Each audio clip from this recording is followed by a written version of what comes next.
Lesson 3. Risk and Reward. Part 2. Catastrophic Losses and Tail Risk.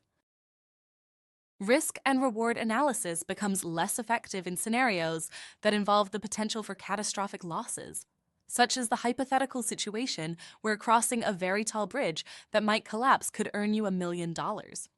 In reality, certainty is elusive, and the possibility of error is ever present. When an incorrect decision could completely wipe out an investment, relying solely on risk and reward analysis is inadequate. It's important to remember that any assessment of the likelihood of a loss is at best an educated guess.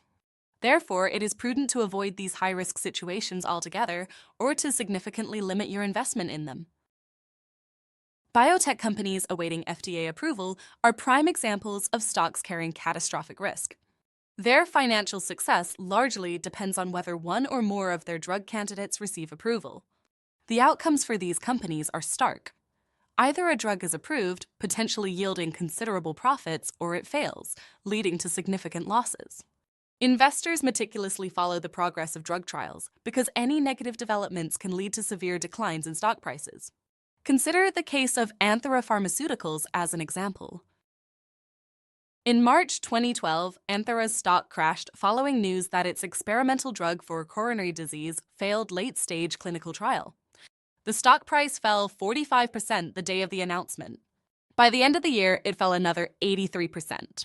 The company eventually went bankrupt, and today its stock is worth zero.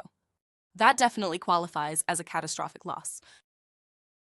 To better grasp the concept of catastrophic losses, imagine playing a game with a jar filled with magical jelly beans. The jar contains blue, green, and red jelly beans. If you eat a blue one, nothing happens to you. Eat a green one, and something great happens to you. But eat a red one, and something very bad happens to you. The primary rule is that you must choose a jelly bean with your eyes closed. In this scenario, the tail risk is the likelihood of selecting a red jelly bean, symbolizing the potential for catastrophic loss.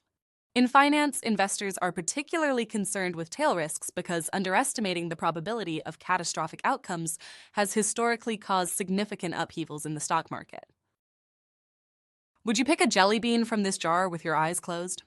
The answer is probably yes, because the jar is filled with mostly blue and green ones and very few red ones.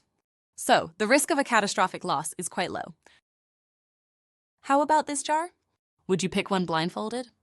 The answer is probably no, because the jar is filled with mostly red jelly beans and very few blue or green ones. So, the risk of a catastrophic loss is quite high. In some of the biggest investment losses in history, investors perceive the risk of a catastrophic loss as minimal, akin to the safer jar on the left. They significantly underestimated the actual risk involved. In reality, the situation was more comparable to the riskier jar on the right. Imagine if, while crossing a bridge for $1 million, as discussed earlier, you believed the bridge's collapse risk was only 5%, but it actually was 75%. This highlights a fundamental issue with relying solely on risk-reward analysis for investments that involve catastrophic risks. A misjudgment in assessing these risks can lead to a total loss of your investment.